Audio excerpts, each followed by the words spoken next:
Assalamualaikum warahmatullahi wabarakatuh. Halo anak-anak kelas 4, bagaimana kabar kalian? Semoga kalian semua dalam keadaan sehat ya. Walaupun belajar di rumah, kalian harus tetap semangat. Dan jangan lupa untuk selalu mematuhi protokol kesehatan dimanapun kalian berada. Kali ini kita akan belajar mengenai materi tema 5 Pahlawanku, subtema 3 Sikap Kepahlawanan, pembelajaran 3 dan 4. Adapun tujuan pembelajaran kali ini adalah 1. Setelah membuat periskop dan melakukan percobaan, siswa mampu menulis laporan dengan rinci dan benar. 2. Siswa mampu menulis informasi tentang hal-hal yang sudah diketahui dan yang ingin diketahui lebih lanjut dengan tepat. 3. Siswa mampu menganalisis sikap yang sesuai dengan Pancasila dengan terperinci. 4. Siswa mampu menceritakan pengalaman diri mengamalkan nilai-nilai Pancasila dengan runtut. Anak-anak, masih ingatkah kamu dengan perjuangan para tokoh pada masa kerajaan Hindu, Buddha, Islam, dan masa penjajahan? Bagaimana sikap kepahlawan yang mereka miliki? Bagaimana pengaruh sikap kepahlawan mereka terhadap masyarakat di sekitarmu? Ayo, kita buat urutan atau lini masa perjuangan dan sikap kepahlawanan mereka. Nah anak-anak, di sini ada rentan waktu dari pahlawan yang ada. Misalnya, pada masa Hindu terjadi pada tahun 395 Masehi. Raja yang terkenal adalah Raja Purnawarman.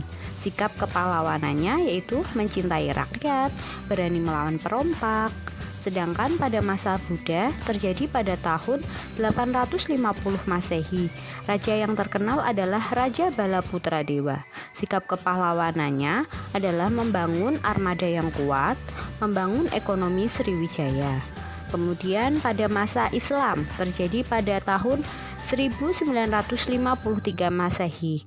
Raja yang terkenal adalah Sultan Hasanuddin dari Makassar. Sikap kepahlawanannya yaitu 1. Berani dan gigih melawan Belanda. 2. Arif dan bijaksana. Nah, pada masa penjajahan terjadi pada tahun 1945 Masehi dengan yang terkenal adalah Insinyur Soekarno sebagai presiden pertama Indonesia ya. Sikap kepahlawanan yang patut kita teladani adalah mengutamakan musyawarah untuk mufakat, berani dan rela berkorban demi negara. Sikap kepahlawanan bisa kamu temukan di lingkunganmu ya anak-anak. Kamu bisa belajar tentang sikap kepahlawanan dari kisah seorang penjaga pintu perlintasan kereta api. Untuk menambah pengetahuanmu tentang sikap kepahlawanan dari penjaga pintu kereta api, bacalah teks berikut ini. Pahlawan tanpa tanda jasa. Kimin tinggal di desa Lemah Abang, Karawang. Pekerjaannya sangat mulia. Banyak orang yang telah ia selamatkan. Namun demikian, banyak orang yang tidak peduli terhadap pekerjaan yang ia lakukan. Tidak ada ucapan terima kasih yang diberikan kepadanya. Pendapatannya sangat kecil dan tentunya kurang untuk memenuhi kebutuhan keluarganya. Jam istirahatnya tidak menentu. Bahkan, suatu saat ia tidak bisa menikmati makan siangnya karena tiba-tiba ada pekerjaan yang harus ia lakukan. Hari raya pun terkadang ia harus masuk bekerja. Namun, Kimin tetap berusaha untuk bekerja sepenuh hati. Kimin sangat mencintai pekerjaannya. Ia sudah melakukan pekerjaannya hampir 30 tahun lamanya. Apa sebenarnya pekerjaan Kimin? Mengapa ia sangat mencintai pekerjaannya? Kimin adalah seorang penjaga pintu perlintasan kereta api. Ia sangat bangga dengan pekerjaan yang ia lakukan karena ia bisa menyelamatkan banyak orang, mulai dari pejalan kaki, pengguna sepeda motor, penumpang mobil, atau pengguna kendaraan lainnya. Panas terik atau guyuran air hujan tidak pernah ia pedulikan. Begitu juga dengan suara bising kendaraan. Ia tidak pernah terganggu dengan semua itu. Bahkan umpatan dari mereka yang marah karena Kimin menutup pintu rel pun ia abaikan. Di dalam pikirannya yang ada hanyalah usaha untuk menyelamatkan orang-orang. Nah, sekarang coba kamu tuliskan kembali apa yang telah kamu ketahui tentang sikap kepahlawanan dari penjaga pintu perlintasan kereta api. Kemudian, tulislah apa yang ingin kamu ketahui lebih lanjut dari sikap kepahlawanan tersebut.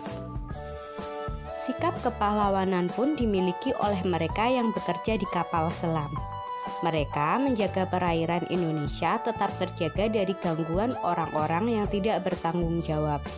Biasanya kapal selam menggunakan sebuah jendela yang membantunya melihat keadaan sekeliling. Jendela ini berfungsi seperti mata pengintip. Jendela pada kapal selam ini disebut periskop. Nah, mau tahu cara membuat periskop? Simak video berikut ini ya.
Sekarang giliranmu untuk membuat periskop di rumah bersama orang tua ya. Jika sudah selesai membuat, buatlah laporan percobaan dengan tabel seperti berikut ini. Tahukah kamu kapan Hari Pahlawan diperingati? Ya, Hari Pahlawan diperingati setiap tanggal 10 November ya anak-anak. Mengapa peringatan tersebut merupakan hari besar nasional? Peristiwa apa yang terjadi pada tanggal itu? Yuk, kita pelajari bersama-sama. Peristiwa yang terjadi adalah pertempuran 10 November yang dipimpin oleh Bung Tomo. Sutomo, yang lebih dikenal dengan sapaan akrab Bung Tomo, adalah seorang pahlawan. Beliau terkenal karena perannya dalam membangkitkan semangat rakyat untuk menantang kembali penjajah Belanda yang membonceng tentara Nika. Perlawanan itu diakhiri dengan pertempuran 10 November 1945 yang hingga kini diperingati sebagai Hari Pahlawan. Bung Tomo adalah tokoh populer pada peristiwa pertempuran 10 November di Surabaya. Beliau merupakan pembakar semangat juang rakyat untuk bertempur sampai titik darah penghabisan. Beliau berjuang mempertahankan harga diri, tanah air, dan bangsa yang telah diproklamasikan pada tanggal 17 Agustus 1945. Nah, sekarang tulislah sikap-sikap Bung Tomo. Bung Tomo membangkitkan semangat rakyat melawan Belanda. Apakah sikap-sikap Bung Tomo mencerminkan nilai-nilai Pancasila? Ya, beliau mempertahankan harga diri tanah air dan bangsa yang telah diproklamasikan pada tanggal 17 Agustus 1945. Tindakan tersebut mencerminkan sila ketiga dari Pancasila. Apa yang bisa kamu contoh dari Bung Tomo? Semangat untuk mempertahankan kemerdekaan. Sekarang tugas kamu anak-anak adalah tuliskan pengalamanmu dalam mengaplikasikan nilai-nilai Pancasila. Bagaimana anak-anak? Mudah bukan pembelajaran hari ini? Ibu yakin kalian pasti sudah memahami materi yang Ibu sampaikan tadi. Masih ingatkah kita tadi belajar apa saja? Ya, kita belajar 1. Cara membuat periskop dan membuat laporan. 2. Sikap kepahlawanan dari penjaga pintu perlintasan kereta api. 3. Sikap-sikap Bung Tomo yang mencerminkan nilai-nilai Pancasila. Demikian untuk pembelajaran hari ini. Semoga dapat bermanfaat ya. Jangan lupa untuk selalu menjaga kesehatan dan selalu patuhi protokol kesehatan dimanapun kalian berada, yaitu mencuci tangan dengan sabun atau hand sanitizer, memakai masker, menjaga jarak, menjauhi kerumunan, dan membatasi mobilitas. Wassalamualaikum warahmatullahi wabarakatuh. Sampai jumpa di pembelajaran berikutnya.